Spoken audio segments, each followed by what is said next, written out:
चलो गोता खाएं संगम में, कर तीर्थ स्थावर जंगम में। हर हर हर नर नारायण है, यही आदि अंत परायण है। जहाँ गम अलौकिक ज्योत जले, चलो कुंभ चलें, चलो कुंभ चलें, चलो कुंभ चलें, चलो कुंभ चलें, चलो कुंभ चलें, चलो कुंभ चलें, चलो कुंभ चलें, चलो कुंभ चलें। कुंभ जाइए, स्नान ध्यान दान और अनुष्ठान कीजिए। पत्रकारों से बोले गायक कैलाश खेर। चलो कुंभ चलो गीत के ट्रेंडिंग होने पर पत्रकारों से मिलने आए गायक कैलाश खेर। बोले कैलाश खेर, 2000 गाने और 2000 कंसर्ट पूरे हो गए हैं। ये शहर संस्कारों की धानी है, यहाँ अपनी बात रखना अच्छा लगता है, इसीलिए आपके बीच आया हूँ। कुंभ पर बोले गायक कैलाश खेर।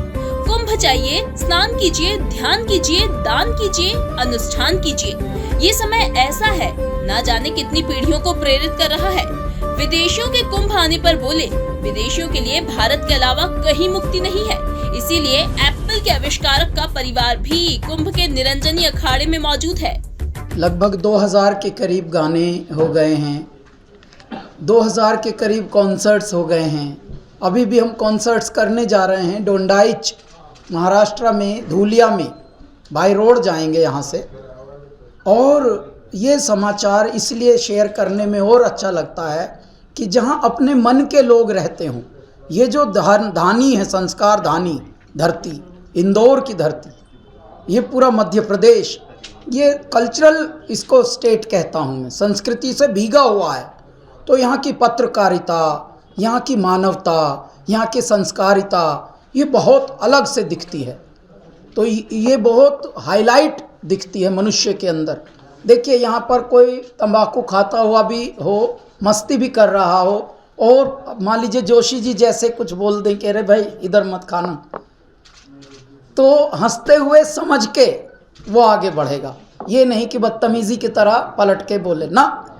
तो ये जो एक दूसरे को समझने का तरीका है, जीवन के मूल्यों को समझने का तरीका है, ये वाली धरती है जहाँ पर आज हम बता रहे हैं कि महाकुंभ संगम। ये एक हमारा नया गाना है जो कि ट्रेंड कर रहा है, हर जगह ट्रेंड कर रहा है। और जैसे ही हम यहाँ आने वाले थे तो पता लगा हमारे इंदौर प्रेस क्लब को कि 2 मिनट हमारे लिए भी निकालना, ये गाने पर चर्चा हो जाएगी और आपके साथ थोड़ा वार्ता भी हो जाएगी। तो तब हम यहाँ आए हैं आप लोगों को बताने। ये गाना देखिए, गाना सिर्फ मनोरंजन नहीं होता, संगीत सिर्फ मनोरंजन नहीं होता, संगीत लोगों के हृदय बदलता है, मन बदलता है, संगीत में वो ताकत है। और अब संगीत की एक और विशेषता जो धीरे धीरे लोगों को समझ आ रही है। देखिए साहब, आपने ट्रांसप्लांट करा लिया, कभी किडनी करा लिया, कभी ये करा लिया, लेकिन जो ट्रांसप्लांट के बाद भी आप अचानक जीवन में थोड़ा एक दुख से व्याप्त रहते हैं, अवसाद से आप, क्योंकि एक ट्रॉमा जो होता है, आफ्टर इफेक्ट जिसे हम कहते हैं, वो आपका पीछा नहीं छोड़ता, उसमें भी संगीत काम आता है। कुंभ का लाभ लेना चाहिए। उस खंड में, तीर्थराज प्रयागराज में, वहाँ की मिट्टी में अपने आप को प्रणाम करके और उसके बाद अपने कृत्यों में, अपने सत्यों में, पुरुषार्थ में, परमार्थ में प्रगति करनी चाहिए। जाइए, स्नान कीजिए, ध्यान कीजिए, दान कीजिए और अनुष्ठान कीजिए। ये समय ऐसा है, न जाने कितनी पीढ़ियों को प्रेरित कर रहा है। तो ऐसे में पूरा विश्व हमारे भारत की ओर लखा रहा है, देख रहा है, इतना बड़ा फंक्शन हो रहा है इनके यहाँ, इतना बड़ा उत्सव हो रहा, क्योंकि करोड़ों लोग रोज डुबकी लगा रहे हैं हमारी त्रिवेणी पर।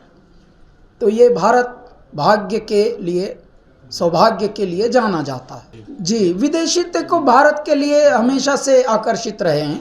विदेशियों के लिए तो ये मुक्ति का धाम है हमारा भारत। जब लोग परेशान हो जाते हैं, देखिए लोगों ने दौलत कमा लिए, बड़े बड़े आविष्कार कर लिए, मशीनें बना ली, फ़ोन बना लिए, पता लगा एप्पल बना दिया और नई नई आविष्कार कर दिए, लेकिन जब बुद्धि से वो, उनकी बुद्धि भरमा गई, एकदम पगला गए। जब पगला गए तो सुकून को जो दिखा उनको, आध्यात्म की जो खंड दिखा, वो है भारत।